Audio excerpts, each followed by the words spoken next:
Good morning, everybody. Happy Monday. We have an amazing show for everybody today. What do we have, Krystal? Indeed, we do. Lots of big stories breaking for you this morning. First of all, Finland and Sweden inching even closer to joining NATO. We will tell you what obstacles remain, what the potential fallout will be, and our thoughts on all of that. Also, Elon Musk sort of signaling maybe he's not 100% going forward with the Twitter deal, and could be a bargain. Anyway, we'll tell you about what's going on there.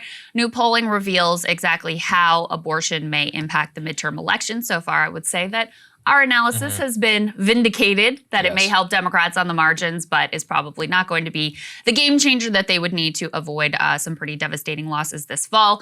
We also have a very interesting memo coming out from Netflix, basically telling employees, if you don't like all the content that we are publishing, you feel free to go get another job. Good. We have an analyst on, first time on the show, talking about the primaries that are unfolding tomorrow, some big ones in particular in the state of Pennsylvania, but also in North Carolina, so we will get to all of that.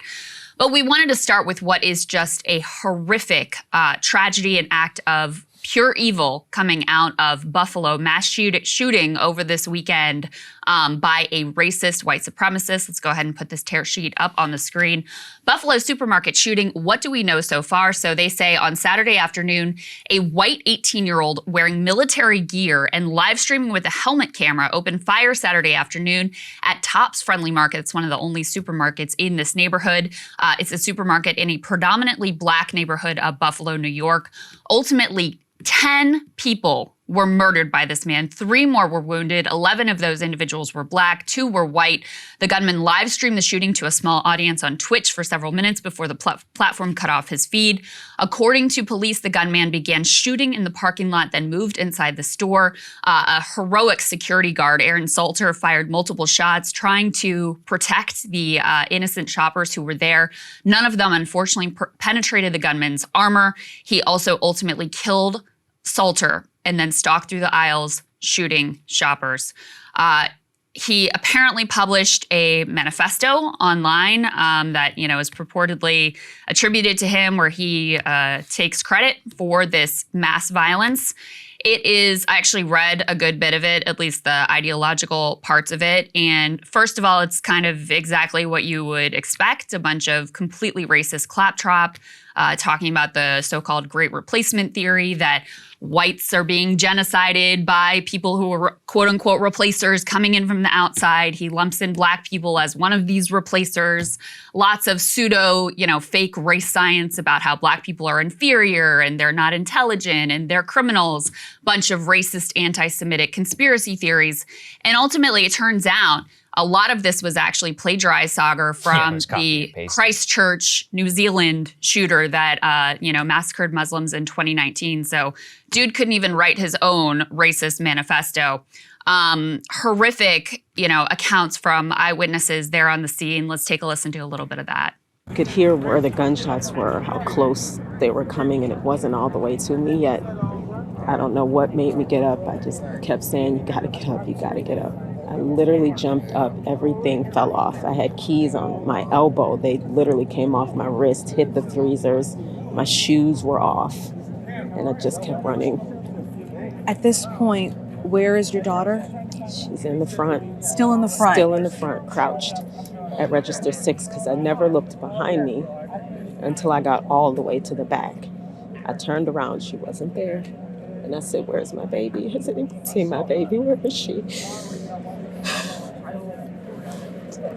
I didn't know where she was. And I just thought, if she's gone, I gotta get out of here. She's got babies. She's a newborn. And she has a 3-year-old, so I still had to get out. If I went back for her and she was gone, I would be gone too. And they would have nobody. So I still ran.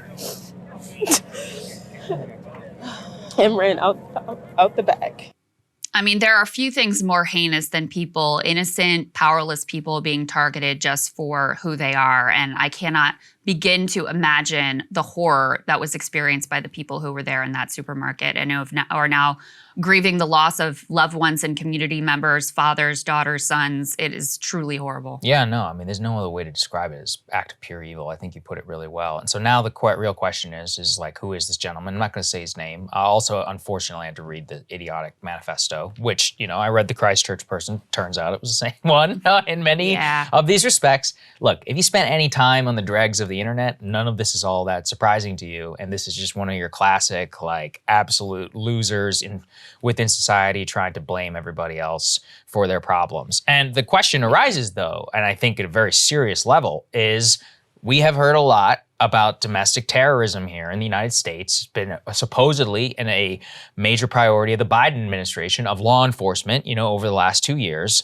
Well, why did we not catch this person? And let's put this up there on the screen. Well, as it almost always comes out with these things, it turns out that the alleged gunman had threatened a shooting at his high school as shortly as last year. And he was actually sent for a mental health evaluation that lasted a day and a half. Now, I think that we are going to learn quite a bit more about all of this, Krystal, because what they said is that he had not only threatened this mass shooting, but that the police say the suspect had made threats to carry out this shooting as early as June, so less than 1 year ago, while he was in high school near the time of his graduation. He was even taken into custody by state police and obviously sent to the hospital for evaluation. So then the question arises, how exactly did this person legally acquire a firearm if that is in fact the case? If it was illegally acquired, there's not a lot you can do about that, but it has very commonly been the case that many of these people with past mental health problems, which should immediately be flagged, from the FBI, especially in the commission of a crime, or in this particular case, being so serious as to be taken into custody. Well, what's happening here? And sadly, you and I went through the record. This is an all too common occurrence with people who are either mass shooters or domestic terrorists. So we put together a mashup of just how many of these cases there appear to be. Let's start. Let's go ahead and put this up there on the screen. What do we see? Sun Sentinel. How the FBI botched tips about the Parkland shooter. A lot of people remember that one. Dominated our politics very much in the same way that this one may. Well, one of the most undercovered aspects of that, not only the failure of Broward County Sheriff's Department, but the FBI had a very clear tip about the shooter in that case. Let's go to the next one that we have up there on the screen. FBI had closely scrutinized the Orlando shooter before dropping that investigation. Omar Mateen, the guy who shot up the Pulse gay nightclub in Orlando, Florida in 2016. Let's go to the next one. That we have here. The FBI had a breakdown in its background check system, which allowed Dylan Roof to buy a gun. He, of course, was the white supremacist who went and shot up the Charleston church. Let's go to the next one that we have up there, which is that, and actually didn't even remember, you're the one who flagged this, Sung-Hyu Cho, who was the Virginia Tech shooter based on mental health law, should never have been able to acquire a firearm, and yet was legally able to acquire multiple firearms, which he used at that time to commit one of the most deadly mass shootings in American history. Let's go to the next one, which we have up there. I actually covered this significantly at the time. I don't know if you guys remember this, but an evangelical church in Texas was absolutely massacred by an absolute nut job. Well, it turned out that the Air Force, he had actually been put into prison for domestic violence, and that a breakdown in reporting mechanisms for the FBI background check system having been known to law enforcement, he also should have been barred from legally owning a gun. And finally, what we have here is that the FBI knew earlier of the Boston bombing suspects. By the way, this is not an exhaustive list. There are several others that we could have put there on that this. one, I had forgotten the details. Yeah. Russia actually warned us. Oh, yeah. They were like, these Tsarnaev guys are problems. Because they had traveled to Chechnya. Mm-hmm. They said they're sort of in league with militants here. So Russia had actually warned us about them. Anyway, I forgot the details of that. But yeah, I mean, you look down this list and the people who are supposed to be keeping us safe, when it really counts, they seem to have dropped the ball over and over again, either directly at the law enforcement level or at the level of the background system, checks that are supposed to be in place. They interviewed the guy who, apparently sold this murderer his weapon. And he at least claims he did the background check. Nothing came up. Every time. So, I mean, and I don't think this man, he seemed like he was telling the truth. And so, he had no reason not to sell this murderer a weapon that he ultimately used to massacre 10 people and injure 3 more. And this comes on the heels of, just a year ago, him threatening a mass shooting at his high school. Like, this is completely insane. I know. And this is something, again, and look, this is where I have to go after some of the Republicans. To his own credit, John Cornyn, after the evangelical church shooting, tried to pass the Fix Nix Act, which is the background check system, which would have allowed, it actually, it's not funny, but it turned out that the U.S. military had not been reporting any of the domestic violence crimes that they were throwing people into jail for, meaning that literally, millions of people could be acquiring firearms despite the fact that they're not supposed to. So if it was adjudicated in the military justice even system. Though the FBI system says that if you're prosecuted for a crime that qualifies under being barred from acquiring a firearm, they had not just been reporting it basically to the national, I forget what it stands for, but the background check system. But there was all kinds of breakdowns in the background check system. This is something Cornyn pushed at the time, the Fix Nix Act. I don't believe that it ever passed. Look, at its very basic level, I'm a proponent of firearms. What I look at it is that most of the people who are in the gun community are going to say that very clearly here, everybody starts calling for gun control. You can have your thoughts on that if you would like. At a basic level, I think we should be able to agree that the existing laws on the books for the background check system should be enforced. And to me, it seems like, once again, a major breakdown in the investigative chain. And it's like you just said. So what exactly do these people do all day? I'm not going to say that you're going to have a perfect system, because we have to balance civil liberties and all of that. Course, but this was not even the case where you had some, quasi entrapment scheme and then it all fell apart, or he was a known informant. It's like he threatened a school shooting, got taken into state police custody, had a mental health evaluation. Who's the person who cleared this person for a mental health evaluation? Why was there no follow-up whenever it came to this? He recently became an adult. Was there any sort of flag system here happening? How exactly does this person legally acquire these firearms, which appears to be, and the guy who ran it, we have no reason to disbelieve him that he ran the background. He would be, any gun store person will tell you, like, if you sell somebody a gun and you did not, and they use it to murder somebody, and you didn't go through the checks, like, you yourself are going to have some serious problems. So we don't have any reason to deny that. I think it just goes to show, once again, that there are massive holes in the existing system that there already are. And I don't think there's a lot of discussion about that, unfortunately. And instead, they've spent a lot of time in things like during the whole war on terror era, sort of concocting and inventing plots to entrap Muslim men. We, of course, covered here and we can put this up on the screen, the Gretchen Whitmer kidnapping plot that lots of FBI resources were expended to effectively, create this plot and then ultimately disrupt it. And there's a reason why these types of concocted plots are ultimately what they spend resources on, because there's a lot of political benefit to having the big press conference and, disrupting this scary plot. Whereas the blocking and tackling of following up on these tips and making sure the background check system is working properly is a lot less sexy, and there are a lot fewer sort of political careers that are made out of that type of law enforcement work ultimately. I do want to say, because there's a lot of conversation about the manifesto and what the inspiration for this guy was and how it fits into a broader sort of right-wing media and political ecosystem. And, we both did look through this manifesto because I think it is important to understand what is the twisted, ugly, hateful thinking of someone like this that leads them to this place. There's no indication that he was mentally ill. There's every indication that he was just radicalized by a hateful and vicious ideology.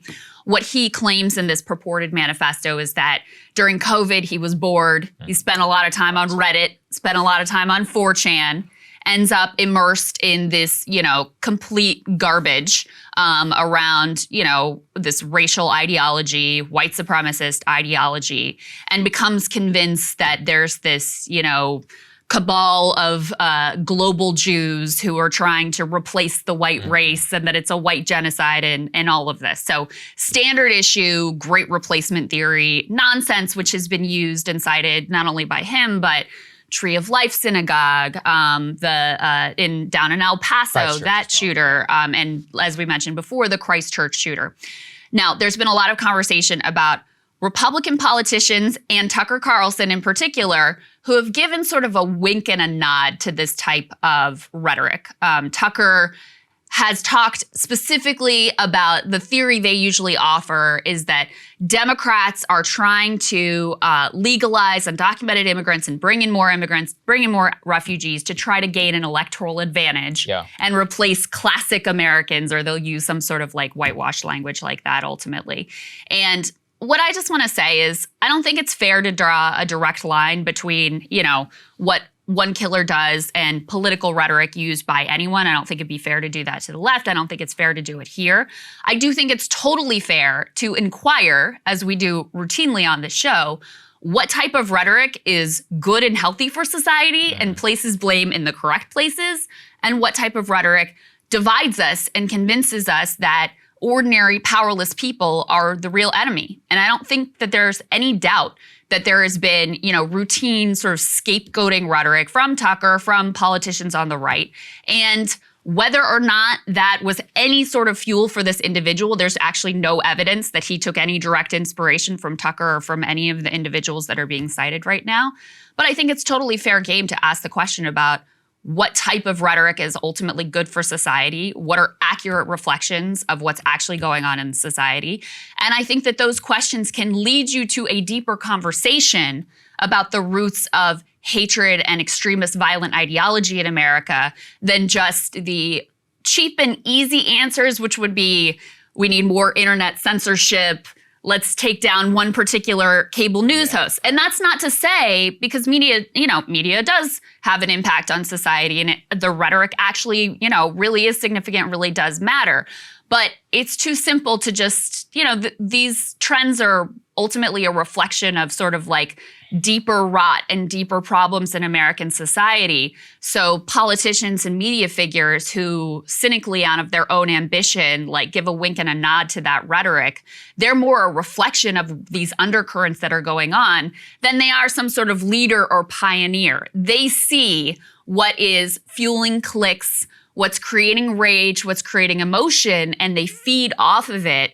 I think the deeper question that we need to ask ourselves is where that animus ultimately comes from, which is, something that I'm going to be thinking a lot about and continuing to try to explore. Well, I'm glad that you said that, because I think that there's a really disgusting parade on right now, which is all like, oh, this is all the fault of people who might be concerned about mass immigration. It's like, look, I look at this as a much more derivative of a sociological problem. And I think I and many of the people who would watch the show can see this in the broader context of what are some of the major stories that we've covered in the last week. Opioid debts up 15%, alcohol use up 40%, mass loneliness, friendship crisis. You have COVID, which caused massive social isolation. And I'm not saying that's a justification, but one of the things that you learn in social science is that when you have an overall trend, the major outliers that are a result of that trend are going to be really nasty. Like, when you have millions of people using these types of drugs and fentanyl and heroin, then you're obviously going to have the tail end of that, more people are going to be able to die. Same with social isolation. Same whenever it comes to loneliness and the lack of friendship. And also with COVID. I mean, he even literally blames lockdowns here for the reason. Now, look, we should not take this person at his word. It's obviously, and one of the things that we learned in the Christchurch shooting is that there were intentional trollish things that were listed within the manifesto in order to try and spark a backlash. Signs of that here. Exactly. As well. So trying to blame like eco-terrorism. Anyway, my point is don't take it literally, take it seriously. So the serious thing that we should take here is that this person murdered nearly a dozen people in cold blood and live streamed the thing and apparently had zero remorse for this entire killing. What happened here? What is this a result of? Like you said, is it tied to broader political movements and to broader political rhetoric? Yeah, I think so. But is it also, as you said, the politicians, are they downstream of the culture, or do they shape it? And what I would say is that I think a lot of it is a downstream of major sociological dents in our actual civic life, which I don't think a lot of people want to fix. And I think the current, backlash against this, if you want, I saw a Rolling Stone article, for example, which said that the the shooter he wasn't a lone wolf. He was a mainstream Republican. It's like, okay, so you think that the 70-something million people who voted for Donald Trump all agree with murdering black people in a grocery store. Good luck with that, because you're actually going to make those people even more radical. And what does that justify on the other side? Exactly. I abhor scapegoating rhetoric, period. Innocent, powerless people in this country, be they immigrants, refugees, Trump supporters, whoever they are, they're not the problem. And so I think you can look at Tucker's rhetoric about replacement and, the way that he engages routinely in the scapegoating rhetoric. And I think you can call that out and abhor it in and of itself and say that it is bad and it's divisive and it misplaces the blame in society and leads to an ugly division. Can you draw a direct line between this mass murderer or the Tree of Life mass murderer or the El Paso mass murderer and that rhetoric? I don't think it's fair to draw a direct line. Do I think it's fair to abhor that rhetoric and say this is ugly, that you shouldn't be giving a wink and a nod to this stuff? Yeah, I think it's perfectly legitimate to say that ultimately. And the other thing that I would say is just like, this idea that Latinos coming in across the border are just going to automatically be Democrats is clearly false. It sits very uncomfortably with the fact that Republicans are actually gaining a lot of ground with Latino voters. So maybe just try to appeal to voters, even as demographics continue to change, which, unfortunately, as someone who's on the left, I think Republicans have been succeeding in against their best efforts. So anyway, I do think it's complex, but the other conversation that's already starting is this is another reason why we need more internet censorship. Oh, yeah. And that's the other one that, not only is that a cheap and easy answer, but it ultimately is ultimately going to be counterproductive. What you want to just push people further and further into the shadows, into the corners. You want to make their ideology even more sort of sexy and rebellious. No. I was even irritated that it was hard to find this manifesto to read. Right. And I don't agree with that because, again, I think it was important for both of us to be able to actually read it, not just how the news media was characterizing it, but be able to judge it for ourselves and see what he's saying. And again, you should, these are the words of a killer and one of the most evil, who perpetrated an absolutely evil act. So you have to take it for what it is. But I think it's more important to dig into these things and try to understand the roots of this and how you could come to such a vicious and ugly place as he ultimately did. Yeah, actually, I had a lot of frustration with this during the terrorism times. I used to read Al-Qaeda's Inspired magazine. I would read ISIS propaganda. I would read especially this stuff. I was really fascinated. I'm like, what is it with these Western Muslims in Europe? I'm like, how are they getting all these people to go over there? So I read it. I just read the forums, the magazine, the reporters of oh, brothers, this is what it's like in the caliphate. And, it actually helped me really understand. I'm like, wow, this is part of a much broader problem in terms of displacement and culture. And like I was just talking about in terms of the tail end effect of when you're going to have, millions of people who are kind of quasi-rejected by the dominant culture, that's going to have some extreme effects on the worst side. And you see exactly how Al-Qaeda and ISIS and all that was exploiting that. I thought it was very important. Like I said, unfortunately, I watched a New Zealand Christchurch video. Again, I wanted to force myself because I'm like, okay, what is actually happening? And this is sickening. But it's important, I think, in order to engage with this stuff. I watched a lot of ISIS stuff as well when I was covering it. And yeah, look, I'll point to the same thing. But I would also say, look, you want to go down the road of saying that it's a legitimate point of view in this country to say that there are problems with mass immigration and that we should have controls on that. And I don't think there's anything wrong with that. I think there's, and this is where it's, where it becomes tricky because I think every single society is going to have some debate about what their immigration system especially looks in the like. West. Yeah. What are the limits? How do you determine it? These are totally reasonable grounds for policy debates, and we can come to different conclusions. Obviously, when you go down the path of making this argument that people are being brought in to replace other people and you make it this existential threat, and again, you're using this to scapegoat immigrants like they're the source of your problems, that's when you end up, in an ugly place. So that's how I view all of this. One other thing that I think is interesting, and I also think it's important to note, like, none of what we're saying here about the underlying factors denies any like blame and culpability of this clearly evil, horrific individual who was radicalized by an extremist and violent ideology. So I just want to make that completely clear. But, some of the roots of the modern white power movement actually come out of the failures of the Vietnam War. And in fact, if you look throughout history, it's at the end of wars that you have a spike in violent white supremacist movements. Because ultimately, I mean, you think about in a war, soldiers are taught to basically dehumanize their enemy. So if you've already sort of dehumanized one group of people and then you come out of Vietnam, and on the right there was a narrative about like the government failed us. If we had just been allowed to do our thing and hadn't had all these rules on terms of engagement, we could have won. And, also the feeling that soldiers were spat upon and that their service wasn't honored when they came back. And you have a bunch of, armed young men, trained young men who have now lost all of their purpose and meaning. That can create fertile conditions for this type of militant extremist movement. And so, in fact, you saw coming out of the Vietnam War this new resurgence in white power movements, also, of course, in reaction to like the cultural changes of the 1960s and all of that ultimately. So, it's just when you think about these issues, there's a lot more going on than just what cable news hosts are saying or whether internet is censored or not.